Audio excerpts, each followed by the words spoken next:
Bonjour, c'est Dominique. Alors, on continue. Je vais vous montrer la dernière page que j'ai faite, puis je vais vous parler d'un détail très important. Alors, premièrement, ici, je viens juste de coller le papier à l'intérieur. Alors, c'est un petit conseil que je vous donne quand vous venez de coller un papier.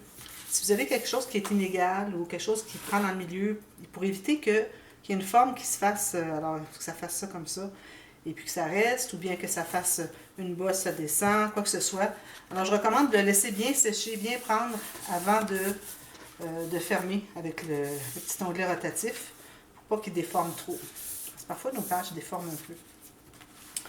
Alors, ici, je vais sûrement ajouter un petit quelque chose, mais pour tout de suite, c'est ce que j'ai. J'essaie d'écraser un petit peu plus ma colle. Je vois qu'on voit un petit peu au travers, mais bon, c'est comme ça, on ne peut pas rien y faire. Alors ici, je laisse ouvert. Grand espace photo, on peut en mettre une ou deux à l'intérieur.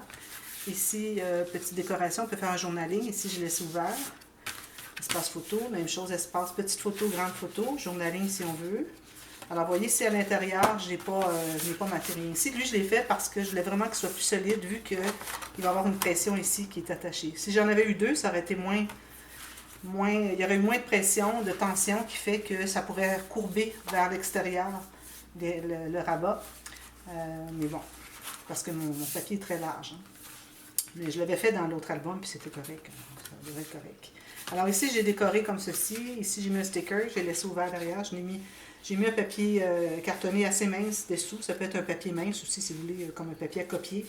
Et puis, j'ai découpé autour ici. Puis, j'ai laissé pour qu'il puisse coller ici et ici.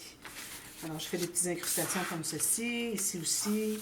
Alors, ici, j'ai pas laissé ouvert. Alors, deux photos, simplement. Peut-être que je rajouterai un petit quelque chose ici. J'ai re-regardé la vidéo de l'album Garçon-Fille, puis j'avais mis deux petits espaces photos avec un sticker. Je trouvais ça bien joli. Peut-être que je mettrai juste un petit sticker ici, puis ça sera deux espaces photos. Peut-être que j'ajouterai ici d'autres choses, je ne sais pas. Et puis ici, espace en serre, etc. Bon, alors là, il faut que je vous parle d'un problème que j'ai eu. Alors, j'ai fait cette page, tout ça. J'ai dit, je vais commencer par ça. J'ai commencé par ça. Et puis là, ce que j'ai réalisé, c'est qu'avec toutes les autres pages que j'ai faites, alors là, on avait 4 pages, ça c'était la 5, regardez, ça ne va pas du tout ensemble, c'est pas le même vert, pas du tout. Alors j'ai décidé que je la mettrais plus loin. Alors là, j'ai dit, bon, si je la mets plus loin, il faut que je commence à numéroter mes pages finalement. Alors, je vais vous montrer comment j'ai fait. Alors du fait qu'il nous reste encore 2 pages qui ne sont pas commencées, surtout qu'on a l'interaction, vous savez, c'est la prochaine qu'on va faire d'ailleurs. Alors je vais sauter une page, puis je vais revenir à la page avant de l'album Garçon-Fille. Alors, les 2 pages ici sont en miroir. Alors, il faut que je garde 2 pages qui ne sont pas faites pour faire cette interaction, parce qu'elles vont comme ensemble. Alors, j'ai mis ça ensemble, et puis j'ai tout simplement reporté ma page, qui était supposée être la page 5. Je l'ai laissée à page 9. Je l'ai mis à page 9. Alors, j'en ai profité pour tout numéroter mes pages, puis vérifier si tout va bien ensemble. Alors, ça peut aller bien ensemble. D'ailleurs, j'ai repris un peu les papiers, ça va. Ça ici, quand je vais arriver pour faire la page 5 que j'ai fait aujourd'hui, finalement, ça sera une autre interaction, peut-être celle qui était supposée être la prochaine. Alors, je la ferai ici et je m'assurerai toujours d'aller voir les papiers que j'ai pour coordonner ensemble. Alors, je vais avoir les mêmes papiers qui vont se répéter avec une interaction différente. Ensuite, j'ai mes 2 pages qu'on va faire aujourd'hui, 6 et 7. Ensuite, j'aurai la 8 qui va aller avec la 9. Alors, je me suis assurée de garder un peu de papier de ces couleurs-là. Et puis, j'ai encore des imprimés sans problème. Peut-être que je rajouterai même une autre comme ceci, dans l'interaction de la page 8, pour que je puisse avoir quelque chose qui coordonne bien. Puis ensuite, il restera la page 10. Alors, mettez vos petits post-it avec les numéros de page, et puis assurez-vous, quand vous faites une page, d'aller voir la page qui est à côté. Alors, surtout que vous faites la page impaire, il faut aller voir la page paire à côté. Ou si vous faites une page paire, allez voir si la page impaire est faite à côté. Mais je crois que, oui, voyez-vous, quand on va faire la 8, il faut aller voir la 9 à côté, qu'est-ce que c'est. Alors voilà, alors là, je mets ça de côté. Là, avec les numéros, j'ai pas de risque de me tromper, de faire l'erreur. Alors c'est bien, bien important, toujours s'assurer que les pages se coordonnent bien. Regardez si ça fait bien. Ça fait des belles pages, hein? Je suis bien, bien contente. Malgré que mon papier cartonné de base est assez épais. Le reste, pour les rabats, tout ça, là, je suis allée avec le 220 quelques. Et puis, ça fait tout bien droit. J'aime beaucoup ça. Surtout quand on n'a pas de pop-up. C'est les pop-up qui fait courber les pages. Puis les embellissements aussi à l'intérieur, il faut faire bien attention. Alors là, je vais faire les 2 pages qui sont connexes. Alors, probablement la page 6 et 7 dans votre cas. Alors, la 5, on la fera plus tard. Et puis, c'est-à-dire la 5, je l'avais faite. Ouais, c'est ça. Moi, je l'ai mis plus loin. Alors, quand ça sera après la 7, on viendra à la 5. Alors, on fait les deux pages qui sont ensemble comme ceci. Si vous, dans vos pages, vous avez bien coordonné la dernière page, celle qu'on vient de faire, vous allez pouvoir travailler ici et la prochaine, sans problème. Alors, ça se trouverait la page 6-7, comme ceci. Sauf que vous, la page 5 serait faite ici. Moi, elle n'est pas faite. C'est ça la différence. Bon, alors j'enlève ça tout de suite. Alors ça, c'est très simple. Ce que j'ai fait, c'est que j'ai pris 2 feuilles. Alors, ça me prend 2 feuilles parce que j'ai besoin de pleine largeur. Et puis, je l'ai taillé même pas dans ce sens-là. J'ai taillé dans le plus large parce que j'ai besoin d'une bande de collage de plus que la largeur de ma page. Alors, si je vois comme ceci, j'arrive tout juste. Alors, ça ne fonctionne pas. Il faut que j'aille dans l'autre sens. Alors, j'ai la largeur de ma page moins environ 2 mm parce qu'il va y avoir un petit rabat. Puis, on ne veut pas que le rabat soit trop encombrant. Alors, je me suis fait une marque ici pour la ligne de pliure. Et la hauteur est la même exactement. J'ai fait 2 feuilles comme ça parce qu'on en a besoin pour les 2 pages. Ma ligne de pliure ici vis-à-vis ma marque, c'est fait. OK? Ensuite, alors je pense qu'on va les installer tout de suite pour qu'on sache où est-ce qu'on s'en va. Alors ici, j'ai pas de gousset. On va quand même biseauter les coins. Comme ça. Je vais aussi faire mon arrondi ici. Grosse différence. Puis on va coller à l'extérieur des pages. Alors, on se trouve à ici. Donc ça, c'est l'extérieur. On a les 2 X ici qui nous indiquent que la tranche, bien important. Puis tout bien droit avec la page. Puis, si vous êtes bien sur le côté ici, vous devriez avoir environ 2 mm ou 1 mm qui reste là. Minimum 1 mm. Sinon, vous allez avoir des petits problèmes.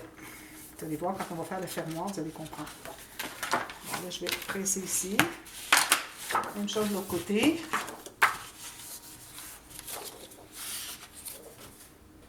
Je ne vais pas biseauter ici.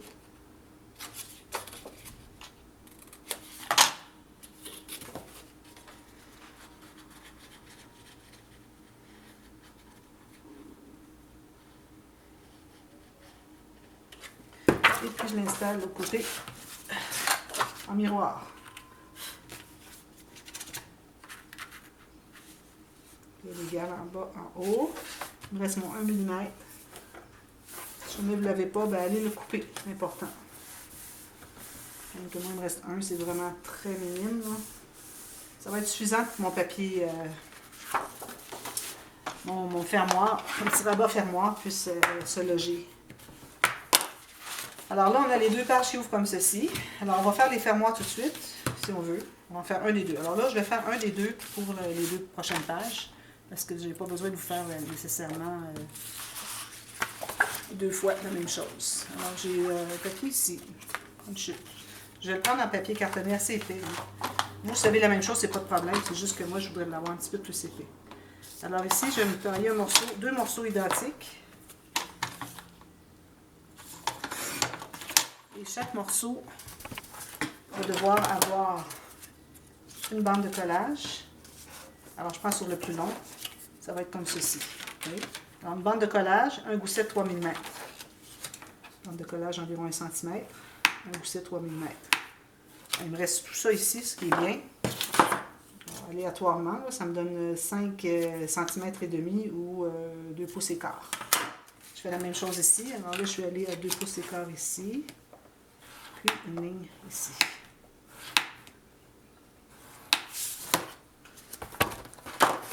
Alors, je vais plier tout ça. Ici, je vais devoir arrondir mes coins parce que je n'aurai plus d'accès après. J'en aurai peut-être, mais je ne prends pas de chance. Combien de fois que je pensais avoir accès, finalement, je ne l'avais pas. J'ai regretté de ne pas l'avoir fait. Voilà. Alors là, ici, on va trouver le centre de la hauteur de la page du côté tranche. Alors moi, ici, j'ai à peu près 14 cm, donc je vais aller à 7. Trouvez votre centre. Et puis, si vous voulez trouver le centre aussi de votre petit onglet ici, moi, j'ai 6 cm de haut. 3. Alors, je mets la colle sur l'extérieur de la bande de collage. Puis, je vais aligner mes 2 lignes, comme ceci. avec le gousset à l'extérieur. Toujours. Je vais vérifier si c'est bien droit ici. Parfait.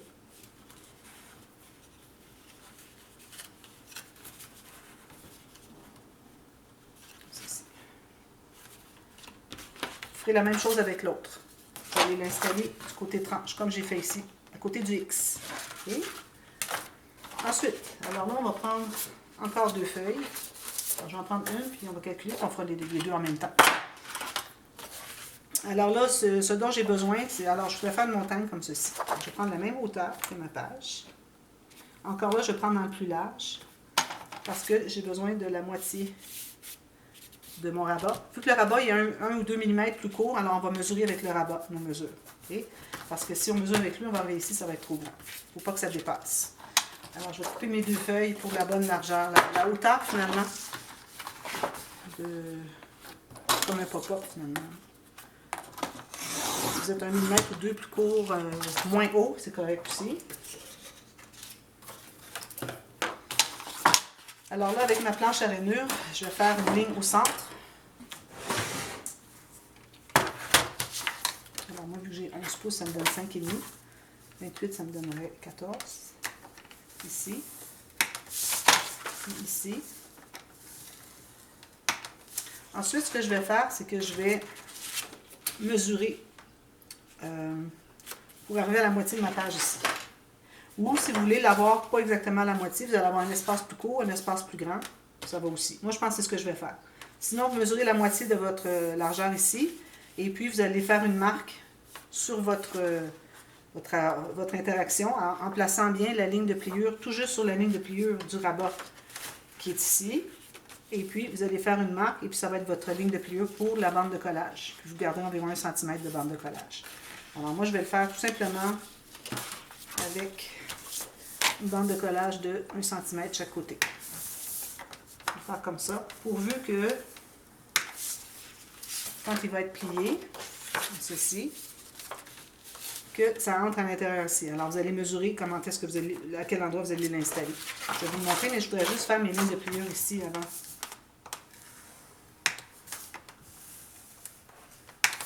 Voilà.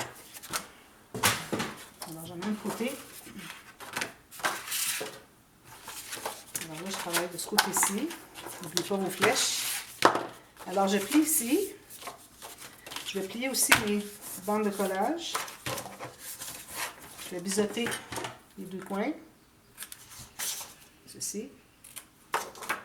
Tous les petits coins. Il y en a 4 finalement, pas 2. 2 de chaque côté. Et puis, là, je vais remettre à plat. Alors, mes bandes de collage sont revenues à plat. Je ne les ai pas pliées à l'intérieur. Puis là, je vais m'assurer que je libère. Je ne dépasse pas mon gousset. Moi, je me garde 1 ou 2 mm. Alors là, je vais me mettre ma colle, finalement, sur l'arrière, sur le dessus de la bande de collage, comme ceci. Puis là, vous allez le positionner exactement où vous voulez l'avoir. Bien aligné en haut, en bas. Puis vous décidez qu'est-ce que vous voulez avoir comme espace à côté au bout ici. Bien, certain de ne pas dépasser. Je vais coller ici. Je vais aller presser. Ensuite, je replie comme ceci, toujours avec le rabat de collage droit. Je mets la colle sur l'extérieur.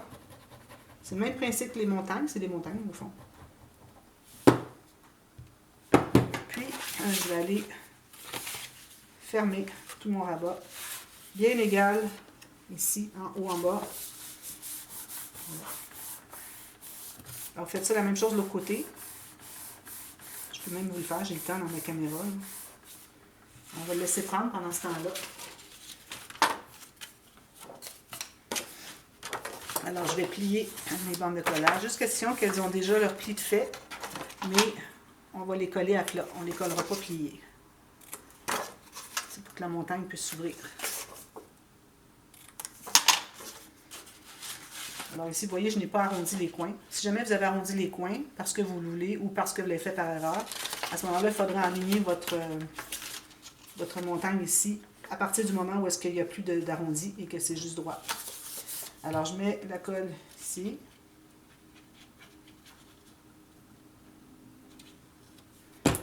Ici encore, à peu près la même distance que j'avais laissée sur l'autre rabat. Puis, je vais placer ici comme ceci, bien égal en haut en bas. Pas dépasser. Droit, parfait. Je vais aller presser dessous avec mon plioir. Je mets la colle.